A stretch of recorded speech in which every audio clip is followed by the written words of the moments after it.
வணக்கம். இன்றைக்கு பொருட்பாலில் அங்கவியலில் இகல் என்கின்ற அதிகாரத்தில் 6வது குறள்.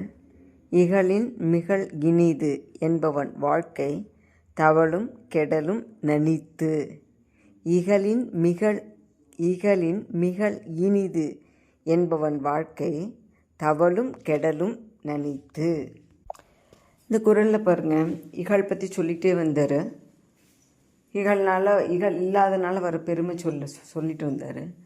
இப்போது சில பேர் இருப்பாங்க, என்ன இந்த மாதிரி ஒருத்தர்கிட்ட இருந்து மாறுபாடாக நினைக்கிறதையே ரொம்ப சந்தோஷமாக பெருமையாக நினச்சிட்டு அந்த மாறுபாடை மேலும் மேலும் மேலும் மேலும் வளர்த்துட்டே போவாங்க.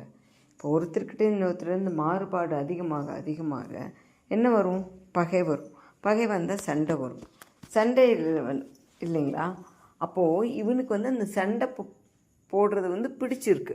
என்ன காரணம் அப்படின்னு பரிமேய அழகர் சொல்கிறாருன்னா, தான் எப்படி வெற்றி பெற்றுவோம் அப்படிங்கிறதுனால அவனுக்கு அந்த ஒருத்தர்கிட்ட இருந்து அவங்களோட கருத்துக்கள் இருந்தோ இல்லை அவன்கிட்டேருந்து முழுமையாகவோ வேறுபட்டு அவன் கருத்தை மாறுபாடாக கருத்தாக சொல்லி அந்த பகையை வளர்த்து அவன்கிட்ட சண்டைக்கு போய் வெற்றி பெறுது.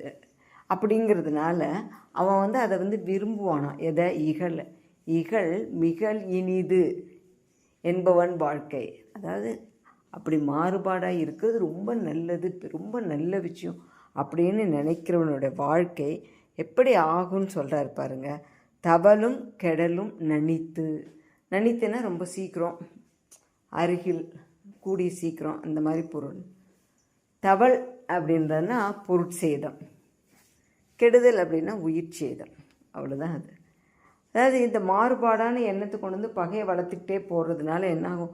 எப்போ பார்த்தாலும் சண்டை இல்லையா?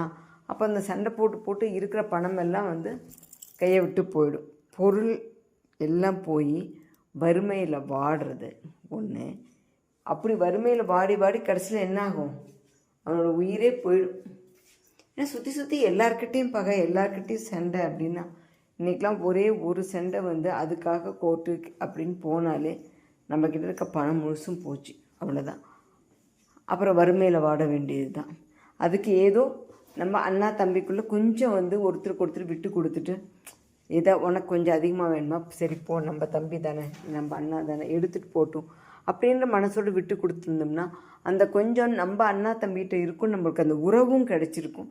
நம்மக்கிட்ட இருந்த பணமும் சேதமாகிருக்காது. ஆனால் அதையெல்லாம் விட்டுட்டு சின்ன விஷயத்தை பெருசாக்கி அந்த பகையை மேலும் மேலும் வளர்த்து பொருட்சேதம், உயிர் சேதம் எல்லாமே வரும் அப்படின்னு சொல்கிறார் வள்ளுவர். அதனால் ஒருத்தருக்கு இடையில மாறுபாடு இருந்ததுன்னா சில சமயம் அந்த சின்ன மாறுபாடு இருந்தால் இருந்துட்டு போகுது, மற்ற எத்தனையோ விஷயத்தில் நம்ம ஒத்து தானே போகிறோம் அப்படின்னு அது பெருசுப்படுத்தாமல் விட்டுட்டு அவங்களோட அந்த நட்பை தொடர்ந்து அப்படியே போயிட்டே இருந்தோம்னாக்கா நம்முடைய வாழ்க்கை எப்பவும் சிறக்கும். அப்படி இல்லாமல் சின்ன விஷயங்களில் மாறுபட்டு எல்லார்கிட்டேயும் பகையை வளர்த்து கொண்டு சண்டை போட்டாக்கா அந்த பொருட்சேதம், உயிர் சேதம் ரெண்டுமே நமக்கு ரொம்ப விரைவில் வரும் அப்படிங்கிறாரு.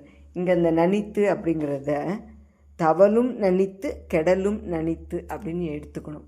ஏன்னா பொருட்சேதமும் சீக்கிரம் வரும், உயிர் சேதமும் சீக்கிரம் வந்துடும். அதனால் அந்த இகழ் அப்படிங்கிற மாறுபாட்டை ரொம்ப பெருசாக பண்ண வேண்டாம் அப்படின்னு சொல்கிறார். சரிங்களா? நம்ம வாழ்க்கையில் நம்ம இதை எப்போவுமே பயன்படுத்தணும். அதுதான் நமக்கு ரொம்ப முக்கியம். நம்ம யார்கிட்டையாவது அப்படி சின்ன மாறுபாடு இருந்தால் அதை வளர்த்து கொண்டு வரோமா அப்படின்னு பார்த்து, அப்படி இருந்தால் அதை முற்றிலுமாக தவிர்க்கணும். நன்றி, வணக்கம். நாளை அடுத்த குறள்.